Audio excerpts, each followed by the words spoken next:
Assalamualaikum warahmatullahi wabarakatuh. Apa kabar sobat diajar sekalian? Alhamdulillah, saya sekarang berada di perumahan Pelitamas Taeng, daerah Goa, di mana pada malam hari ini saya akan membawakan ceramah Isra Miraj yang insyaallah akan diikuti oleh warga masyarakat di sekitar ini. Ya.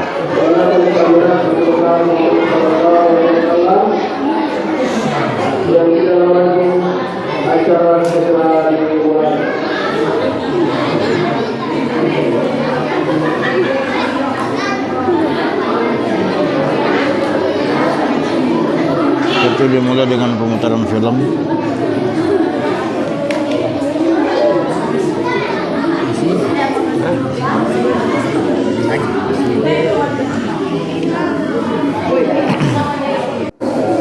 Bismillahirrahmanirrahim. Assalamualaikum warahmatullahi wabarakatuh.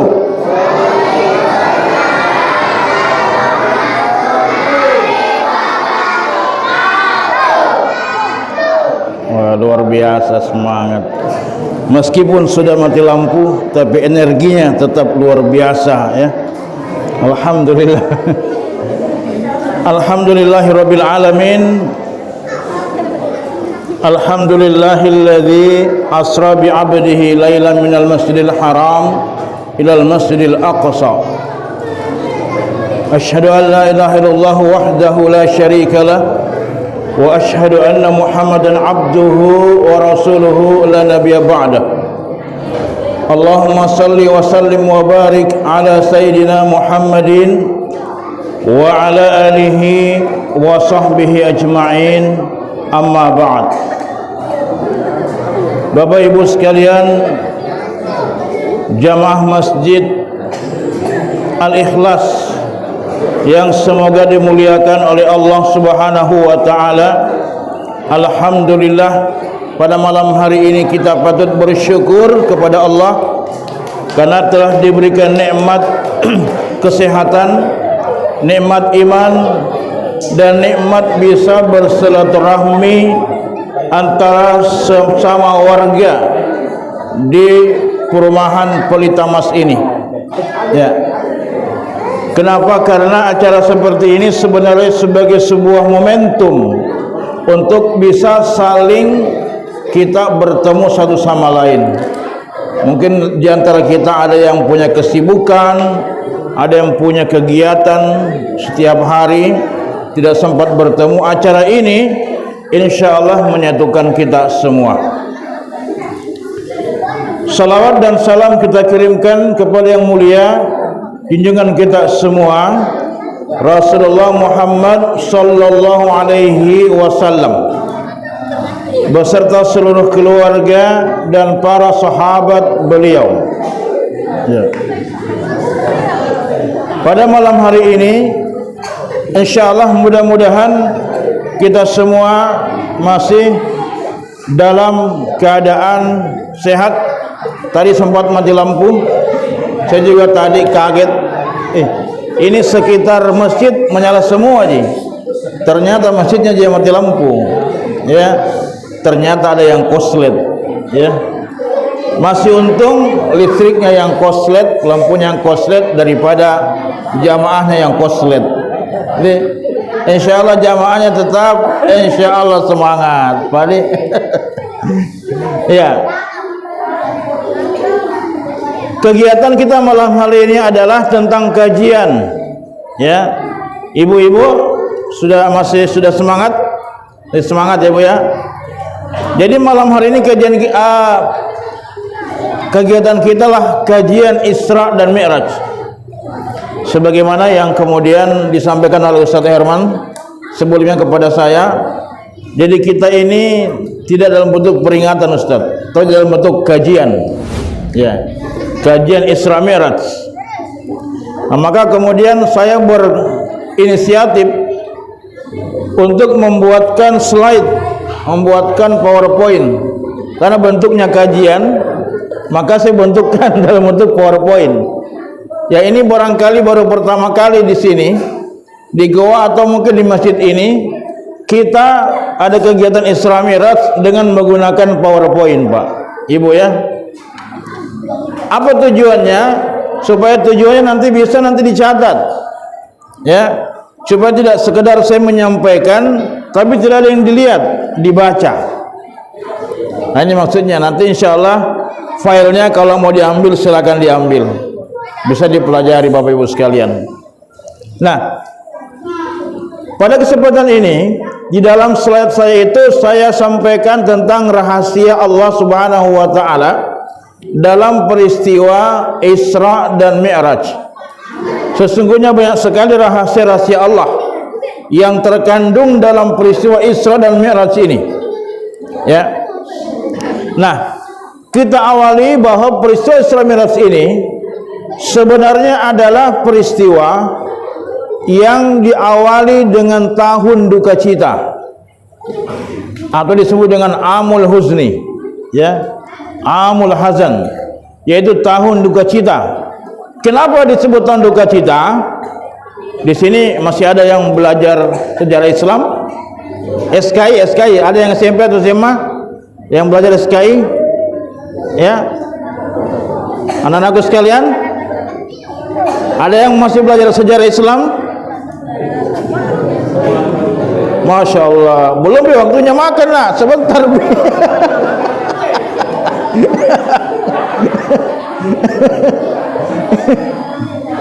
Allahu Akbar, ya. Begitulah anak-anak, Pak, dimaklumi saja, Pak, anak-anak begitu saja, ya.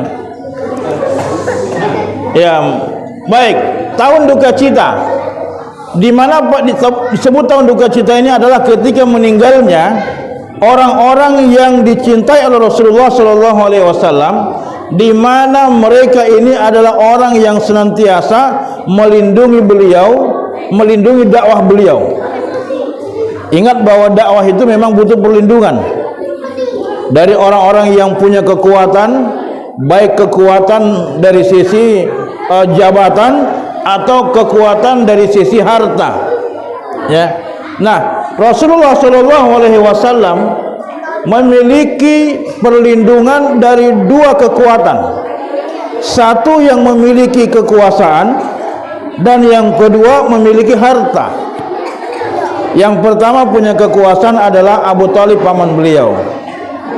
Abu Talib, beliau adalah orang yang sangat dikagumi, menjadi pemimpin bangsa Arab ketika itu. Itu Abu Talib, ya. Kemudian yang kedua, beliau diberikan perlindungan dengan orang yang punya kekuatan dari sisi harta, yaitu istri beliau, Khadijah binti Khuwailid radhiyallahu anha, ya. Siapa ibu namanya? Namanya istri Rasul? Khadijah, ya. Ya, jadi Khadijah adalah seorang istri, seorang wanita bangsawan yang beliau memiliki harta, seorang pedagang, seorang saudagar. Maka ketika Nabi mendapatkan perlindungan yang pertama Abu Talib, maka dakwah beliau begitu aman, ya, aman. Kemudian Khadijah juga dengan hartanya bisa disegani oleh orang lain. Jadi memang itu Pak, kalau orang punya kekuasaan dan punya harta, biasanya dikagumi dan disegani oleh orang, ya. Itu dalam Islam, kalau kita lihat begitu, ya.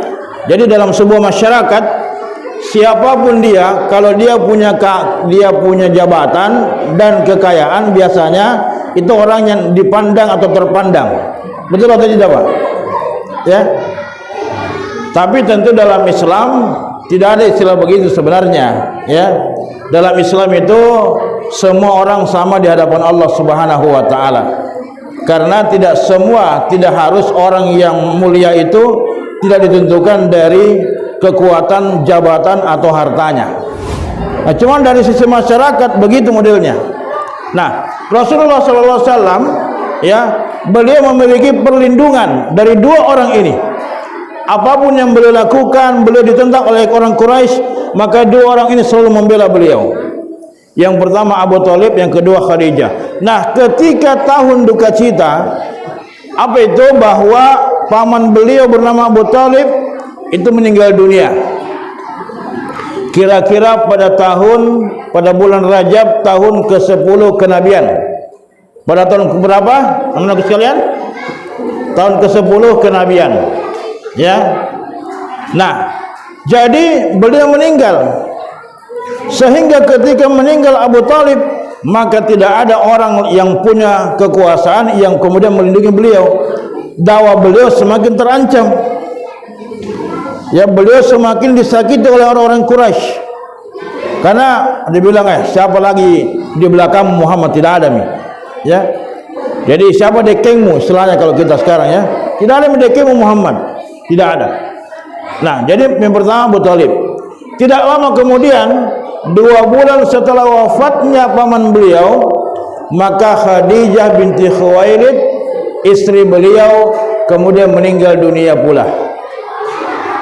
Jadi pertama beliau sangat sedih, Abu Thalib ini tidak bisa diislamkan, ya. Kan ceritanya itu Pak, ketika Abu Thalib itu mau meninggal dunia, langsung Rasulullah berada di sisinya, beliau mengatakan, wahai pamanku, ya, ucapkanlah 2 kalimat ini, yang dengan 2 kalimat ini aku nanti menjadi saksi bagimu di akhirat nanti di hadapan Allah Subhanahu wa taala, supaya bisa masuk dalam surga. Apa itu? Ucapkan la ilaha illallah Muhammadur Rasulullah. Ya. Sekalinya Nabi mengatakan begitu, itu ada kebetulan ada Abu Jahal di sampingnya, Pak. Ibu, ada Abu Jahal. Nabi bilang, Abu Thalib, kau mau ikut agama itu Muhammad? Kita ini sudah lama beragamanya nih, yang kita anut ini, ya. Apa kau tinggalkan agamanya Abdul Muttalib? Kata Abu Jahal. Ya. Maka kemudian Abu Thalib tidak berubah keyakinannya sampai beliau meninggal dunia, tetap dalam keadaan musyrik, ya. Sehingga beliau dimasukkan ke dalam nerakanya Allah. Cuma Nabi SAW meminta kepada Allah supaya siksaannya diringankan, dan beliau mendapat siksaan yang paling ringan. Apa itu? Yaitu apa ini? Kalau yang paling ringan di neraka itu siksaannya menginjak bara api, Pak, ya, kemudian mendidih kepalanya. Begitu. Sementara api di neraka itu 70 kali lipat lebih besar daripada api di dunia, lebih panas, ya. Nah, coba kita di dunia ini, Pak, kita injak puntung rokok saja, tak kaget begitu. Nah, apalagi kemudian api di neraka. Nah, tapi Abu Thalib mendapatkan, ya, insyaallah mendapatkan siksa neraka yang paling ringan. Itu doanya Rasulullah kepada Allah Subhanahu wa taala, karena Abu Thalib selama hidupnya membantu dakwah, ya. Abu Thalib saja yang musyrik membantu dakwah, ya, meninggalnya dia di neraka disiksa dalam keadaan yang ringan. Bagaimana kita ini kalau orang Islam, Pak, yang melindungi dakwah, membantu perjuangan dakwah, insyaallah kita akan mendapatkan surga di hadapan Allah Subhanahu wa taala, ya. Yang kedua Khadijah, beliau meninggal juga. Orang yang punya harta, bahkan hartanya habis untuk membiayai dakwahnya Rasulullah SAW, ya, yang selama ini Khadijah ini selalu menjadi apa, ya, kalau suami pulang ke rumah, Ibu, ya, dari kerja capek, suami kita pulang dari kerja, ya, tentu dia mengharapkan apa ini, sentuhan lembut dari sang istri. Betul, Ibu? Bagaimana model kalau ada istri tak pulang ke rumah, Bu? Apakah ketika suami buka pintu langsung ditawari, mau ki apa, Pak? Begitu cerita, Ibu? Atau buka pintu, ya, taruh di sini. Mana biasanya kita lakukan? Kan seharusnya itu, makanya banyak itu suami tabe yang kurang betah di rumah, Pak. Dia lebih betah di kafe. Oh gitu, Pak. Ini Bapak menunduk ini. Kenapa? Karena di kafe betul-betul dilayani, diservis. Ya kan begitu, Pak. Baru ki masuk di pintu, nah tanya Meki, mau ki apa, Pak? Nah itu. Kan begitu. Kalau akhirnya apa? Lebih suka di kafe berlama-lama, berjam-jam, bahkan mungkin bermalam di kafe karena pelayanannya yang memuaskan. Sekalinya pulang di rumahnya, berkebalikan, ya, bertolak belakang dengan yang terjadi di kafe. Jadi kalau suami pulang, ibu, kalau bisa ditanya, mau ki apa, Pak? Mau ki minum apa? Mau ki teh, kopi atau apa? Ya, jadi mulai sekarang ya, insyaallah ya. Begitulah Khadijah. Khadijah ketika Nabi pulang dari berdakwah, dari bekerja, selalu dilayani dengan penuh kelembutan, sehingga beliau kemudian tidak pernah merasa lelah ketika sampai di rumah. Hilang itu capeknya, Pak. Ya, kita ini kadang-kadang sudah capek di luar, masuk di rumah, moro-moro lagi istri, ya, akhirnya semakin capek, semakin stres, belum lagi cicilan belum lunas. Ya, kan begitu, Pak. Stres kan begitu. Sudah, ya, kita makan tidak tenang karena meja makan yang kita cicil belum lunas. Naik mobil tidak tenang karena mobil yang kita cicil belum lunas. Naik motor tidak tenang karena motor yang kita cicil belum lunas. Tidak tenang tinggal dalam rumah karena cicilan rumah juga belum lunas. Istri juga bikin panas-panas.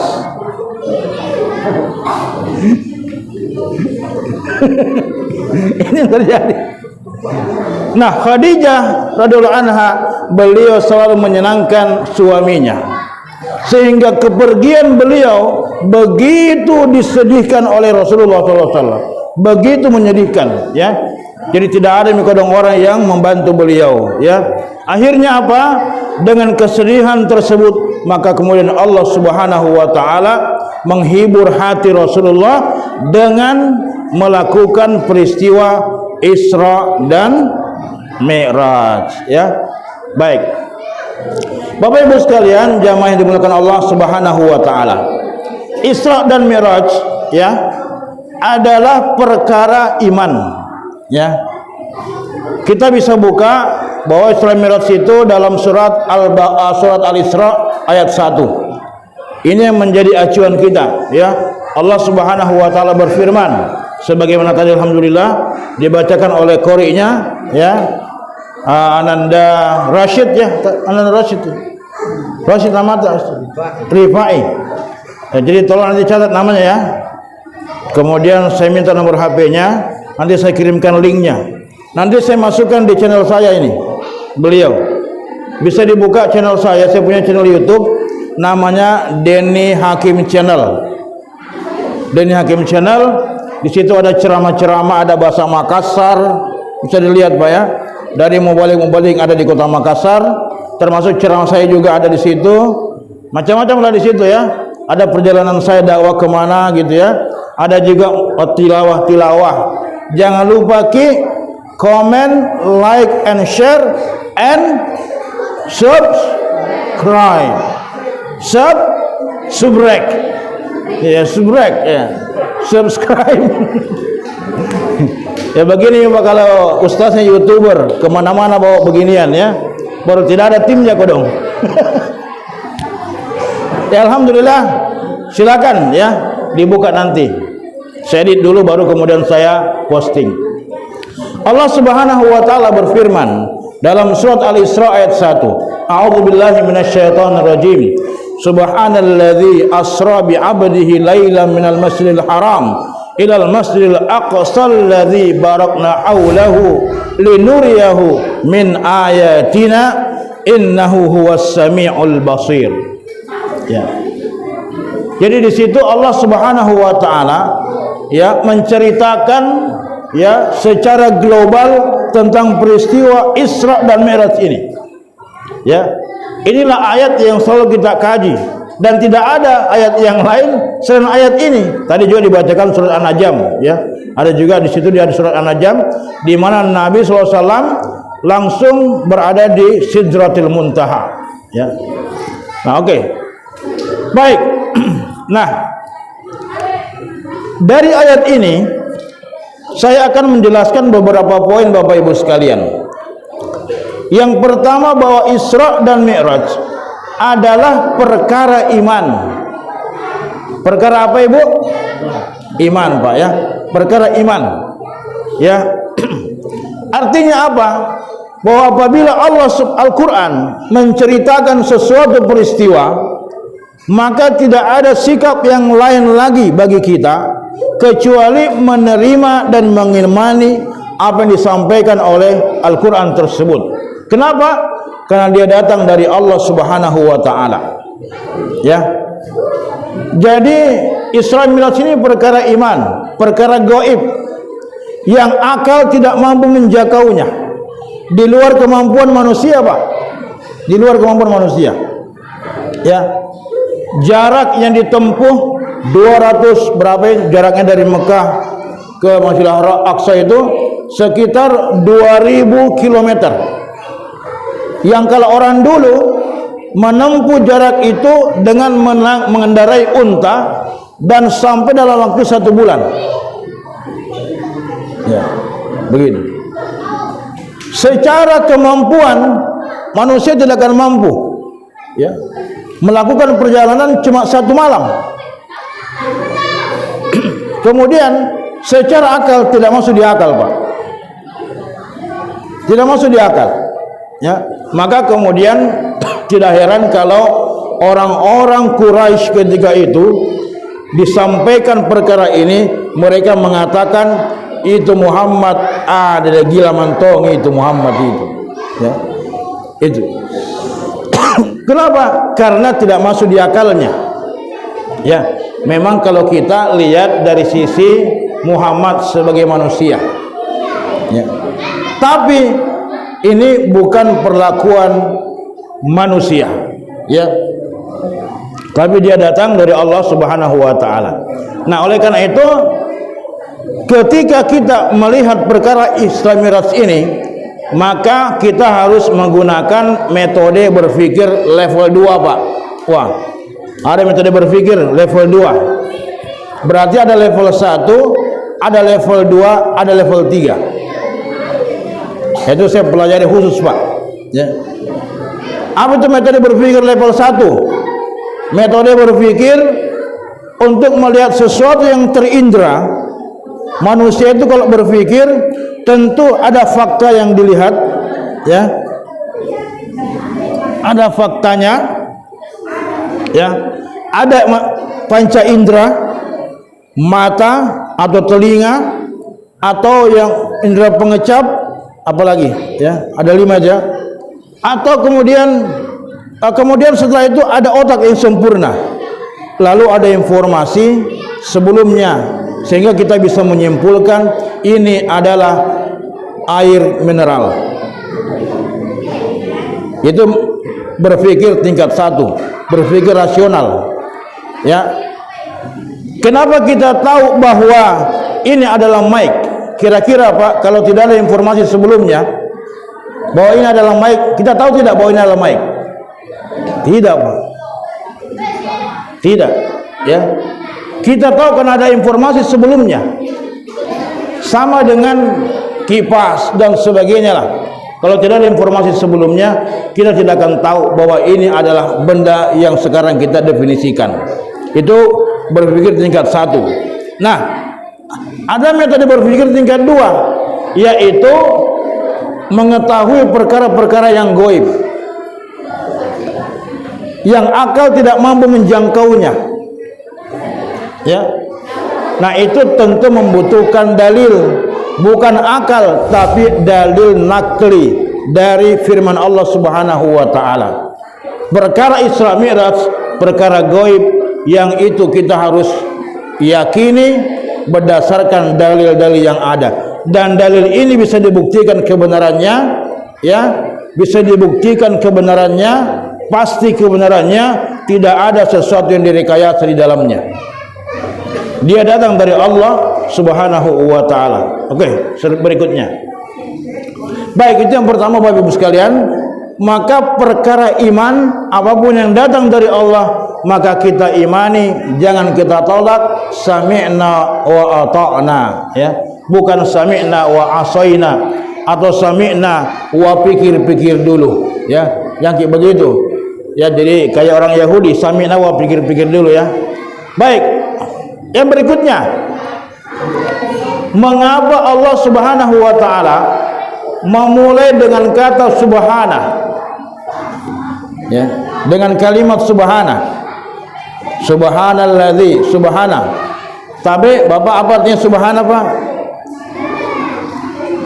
Maha suci Allah, ya. Kata subhana ini akan memberikan perhatian dalam hati seseorang bahwa di sana ada kekuatan yang jauh melampaui segala macam perbandingan, kekuatan yang jauh melampaui segala kekuatan manusia di muka bumi ini, ya.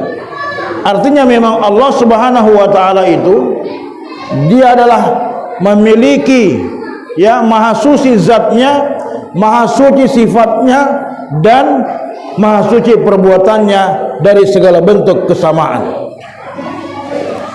Jadi Allah Subhanahu wa taala mengatakan subhana, artinya tidak ada peran manusia di dalamnya, ya, tidak ada. Jadi Allah tidak bisa disamakan dengan apapun. Makanya jelas, ya, dalam surat Al-Ikhlas, walam yakul lahu kufuwan ahad, dan dia tidak sama, tidak ada satupun yang menyerupai dengan dirinya, tidak ada satupun. Nah, Allah Subhanahu wa taala menggunakan kata subhana ini, artinya memang Allah itulah yang maha segala-galanya, ya, dikatakan dengan subhana. Maka kita ini Bapak Ibu sekalian, kalau kita melihat sesuatu yang menakjubkan, apa kita bilang? Subhanallah, kan begitu. Jadi itu dalam Islam ada beberapa kata, kalimat yang diajarkan, dia ringkas, tapi kalau kita ucapkan, Pak, itu berpahala. Kalau kita misalnya mendapat nikmat, apa kita bilang, Ibu? Alhamdulillah. Kalau kita berbuat kesalahan, apa kita bilang? Astagfirullah. Kalau ada orang meninggal, apa dibilang? Inna lillahi wa inna ilaihi raji'un. Kalau mati lampu, inna lillahi, ya. Jangan bilang kurang ajar ini PLN ini. Jangan bilang begitu, Pak. Ya, kan kadang-kadang begitu, karena nonton sinetron tiba-tiba mati lampu. Kurang ajar ini PLN, sudah bayar mahal-mahal mati lampu lagi. Pas sinetron yang saya suka. Nah, atau lagi nonton bola, Pak, mati lampu. Jengkelnya itu. Nah, disitulah kita ucapkan inna lillahi wa inna ilaihi raji'un. Musibah apapun yang menimpa kita, ketika kita melihat sesuatu yang menakjubkan, subhanallah, masya Allah, ya, begitu, Pak. Allah Subhanahu wa taala mengawali dengan kalimat subhana, artinya ini sebuah kejadian yang luar biasa, ya. Bukan kejadian biasa-biasa, Pak. Kejadian yang luar biasa, yang kalau kita ukur dari akal manusia tidak mampu menjangkau, kalau ukur dari kemampuan manusia tidak mampu kemudian dilakukan oleh manusia. Oke, berikutnya. Nah, kemudian Allah Subhanahu wa taala menggunakan alladzi asrabi, ya, yang telah mengisrakan, memperjalankan. Artinya apa? Bahwa kalimat ini memberikan sebuah pengertian bahwa Rasulullah Shallallahu Alaihi Wasallam itu diperjalankan oleh Allah, bukan oleh dirinya sendiri. Ya. Kalau kita mengukur sesuatu, Pak, biasanya begini. Orang itu biasanya suatu perbuatan itu biasa dilihat dari bagaimana kualitas orang tersebut. Contoh begini, Pak, ya. Kalau ada orang yang membuat sebuah bangunan yang indah, pasti kita tanyakan siapa yang buat itu. Kalau ternyata yang buat itu dia seorang ahli bangunan, ahli arsitek, ya, maka pasti kita mengatakan wajar karena memang dia ahli, kan begitu. Kalau ada orang yang bisa, ya, membuat handphone, smartphone, kita tanyakan siapa dia. Oh, memang tuh dia ahli di situ, ya itu. Kalau ada orang yang buat kue kemudian enak, siapa yang bikin? Oh, memang dia pintar buat kue, kan begitu, Pak. Nah, diperjalankannya Rasulullah SAW, kalau kita berbicara dengan dirinya sendiri tidak akan mungkin, ya. Maka siapa yang perjalankan? Allah Subhanahu wa taala. Ketika kita sudah sampai kepada Allah Subhanahu wa taala, maka kita akan mengatakan wajar Nabi bisa seperti itu karena Allah yang perjalankan. Sekiranya itu Nabi sendiri yang melakukan, tidak akan pernah sanggup beliau melakukan hal itu, ya. Maka beliau itu diperjalankan oleh Allah, bukan beliau yang sendiri, ya, tapi Allah Subhanahu wa taala yang memperjalankan beliau, ya, gitu. Okay, next. Nah, Bapak Ibu sekalian yang dirahmati Allah Subhanahu wa taala, mengapa Allah gunakan kata bi abdihi bukan dengan bi rasulihi atau bi Muhammadin? Ya, sudah jelaskan yang diperjalankan Muhammad, Rasul Allah. Tapi kenapa Allah menggunakan kata abdihi bukan rasulihi, bukan bi Muhammadin? Ya. Kenapa, Pak? Karena apa? Allah menyebutnya dengan abdihi karena itu adalah sifat ubudiyah, penghambaan kepada Allah Subhanahu wa taala. Bahwa hamba Allah itu bisa saja siapa orangnya, siapapun orangnya, apakah bernama Muhammad atau bernama Ibrahim atau bernama Ismail, bisa saja. Jadi Allah Subhanahu wa taala menggunakan abdihi itu artinya siapapun orangnya itu kalau memang kehendak Allah Subhanahu wa taala bisa Pak diperjalankan, bukan cuma Rasulullah Muhammad sallallahu alaihi wasallam. Ya. Ini.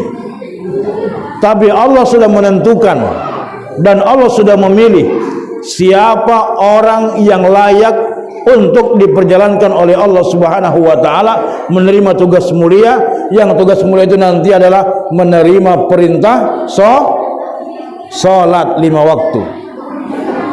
Dialah Muhammad sallallahu alaihi wasallam. Jadi Allah menggunakan kalimat ubudiyah ini, yaitu ubudiyah atau sifat penghambaan ini akan memberikan, ya, karunia dari Allah Subhanahu wa taala. Kenapa? Karena semua agama samawi, agama langit yang datang adalah untuk membenarkan dan meluruskan cara penghambaan kita kepada Allah Subhanahu wa taala. Dulu sebelum Islam datang, ada agama-agama yang lain sebelum Islam, ya. Agama yang dibawa oleh Nabi Ibrahim alaihissalam, oleh Nabi Musa alaihissalam, oleh Nabi Allah Isa alaihissalam, oleh Nabi Allah Idris alaihissalam, dan seterusnya. Meskipun pangkalnya satu, la ilaha illallah, tapi syariatnya beda-beda. Dan masing-masing agama itu, ya, datang dari Allah Subhanahu wa taala untuk apa? Meluruskan penghambaan manusia kepada Allah Subhanahu wa taala. Itu. Nah, dan ini relevan dengan maksud dan tujuan Allah Subhanahu wa taala dalam menciptakan manusia, Pak. Jadi Allah menggunakan kata abdihi itu sesuai baku cocoki dengan firman Allah surat Az-Zariyat ayat 56, yaitu tujuan Allah menciptakan manusia. Apa tujuannya? Wa ma khalaqtul jinna wal insa illa liya'budun. Dan tidaklah aku ciptakan jin dan manusia kecuali untuk menyembahku.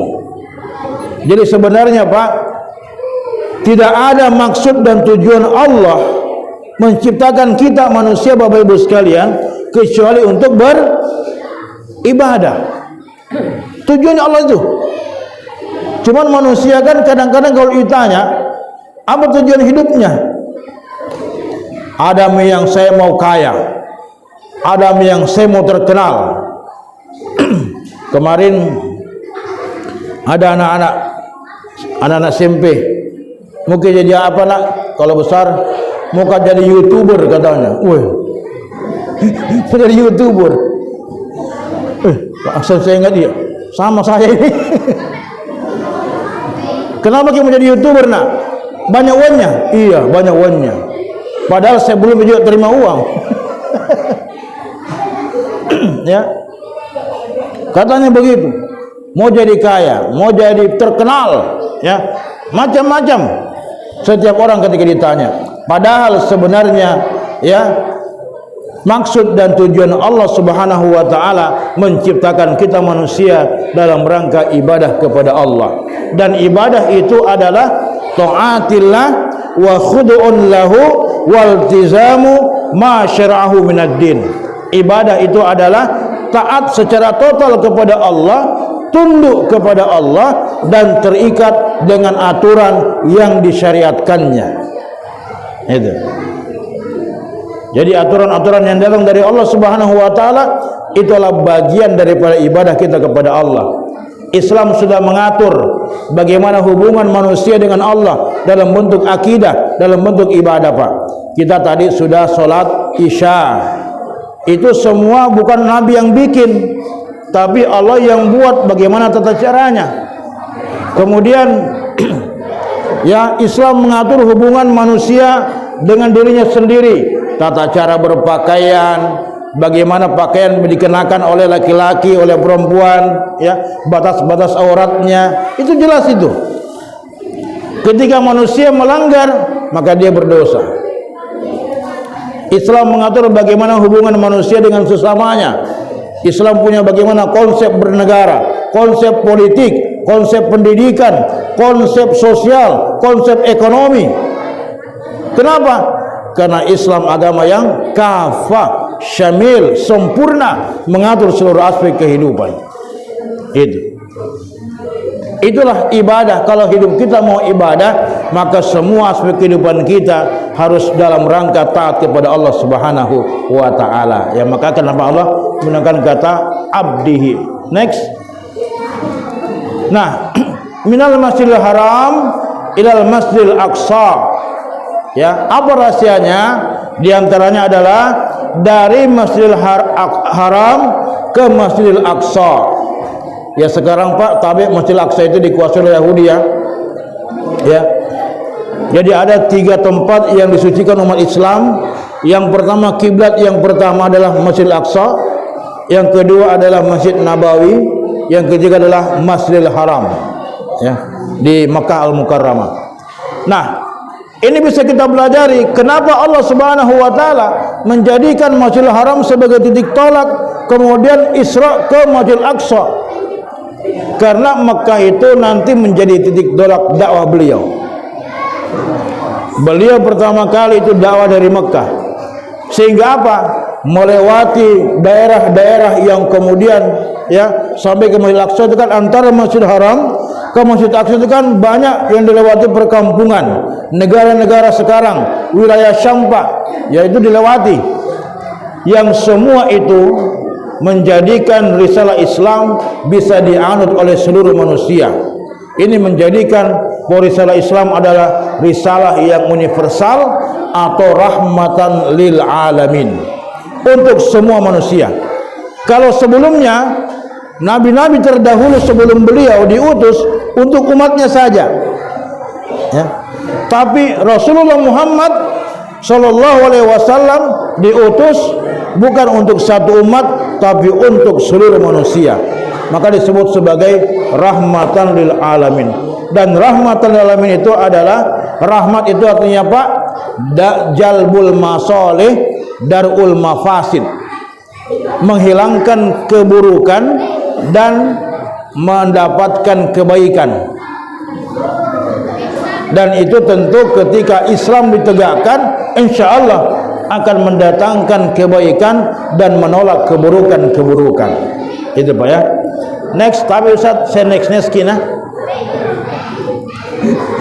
Tapi saya next ki. Baik, barakna haulahu ya.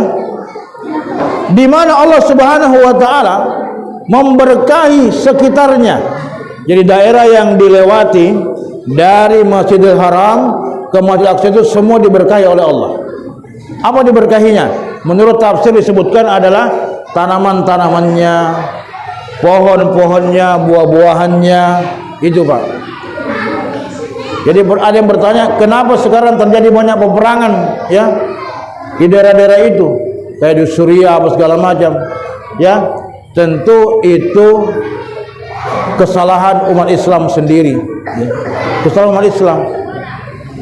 Seharusnya ya mereka bisa menjaga negerinya dengan baik ya, tetapi justru ya sekarang kan Timur Tengah Pak, siapa yang kuasai? Dengan negara barat kan, dengan berbagai macam idenya ya untuk dipecah belah kaum muslimin sehingga satu sama lain bisa terjadi perkelahian.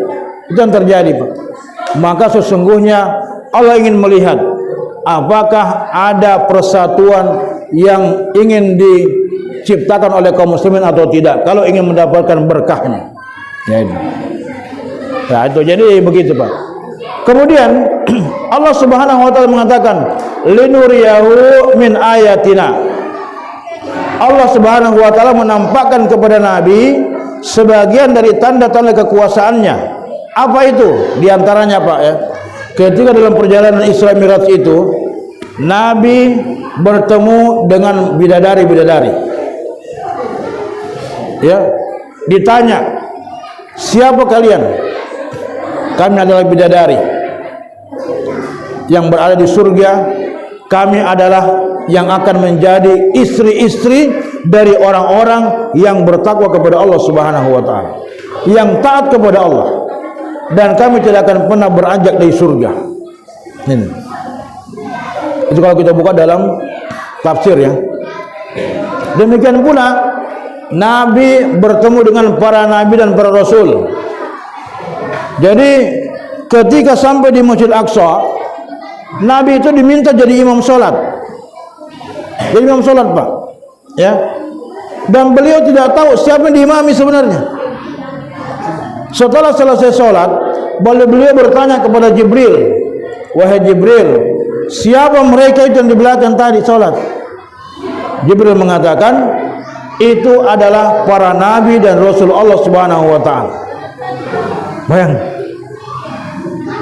Dari situlah kemudian kenapa ada istilah Rasulullah SAW itu adalah Imamul Anbiya wal Mursalin atau Sayyidul Anbiya wal Mursalin, pemimpin para nabi dan para rasul. Ya. Ini kehebatan yang luar biasa yang diberikan Allah Subhanahu wa taala kepada Rasulullah SAW. Maka kita harus bangga Pak sebagai umatnya Rasul. Ibu-ibu bangga jadi umatnya Rasulullah? Bangga Ibu jadi umatnya Nabi Muhammad? Anak-anakku sekalian bangga jadi umatnya Nabi Muhammad? Bapak-bapak bangga Pak jadi umatnya Nabi Muhammad? Nanti Rasulullah akan membanggakan kita pada hadapan Allah. Betulan ini. Begitu banyak umatnya Rasulullah, ya. Beliau akan membanggakan kita semua, Pak. Ya Allah, inilah umatku dulu ketika di dunia mereka taat kepada aku. Mereka tidak melihat aku tapi mereka taat kepada aku, ya Allah. Itu. Begitu bangganya Rasulullah kepada Allah Subhanahu wa taala. Cuma pertanyaannya, kita bangga tidak sebagai umatnya Muhammad sallallahu alaihi wasallam?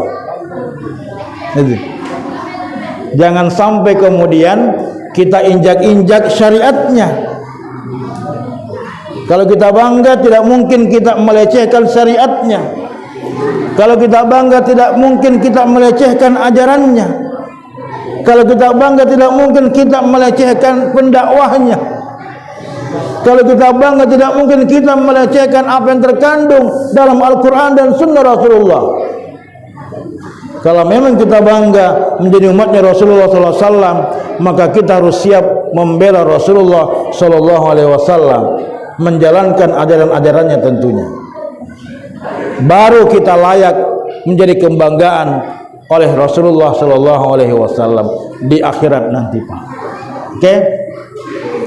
Kemudian berikutnya, kenapa Allah menggunakan kalimat innahu huwas sami'ul basir? Karena bisa saja ada kemungkinan seseorang itu mengetahui tanda-tanda kebesaran Allah, tapi kemudian dia akan mengatakan begini, begitu, begini, macam-macam ya. Itu Abu Jahal ya.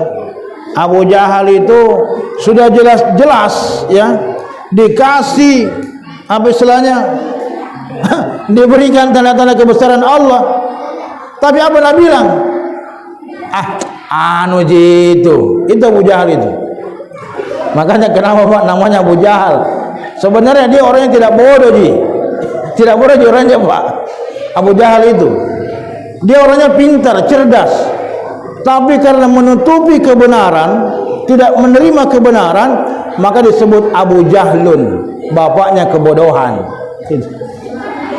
Beliau itu dulunya, Abu Jahal itu namanya Abul Hakam, julukannya, bapaknya yang kebijaksanaan, gitu. Tapi karena menolak ajaran Rasul, dibilang yang Abu Jahal. Ya.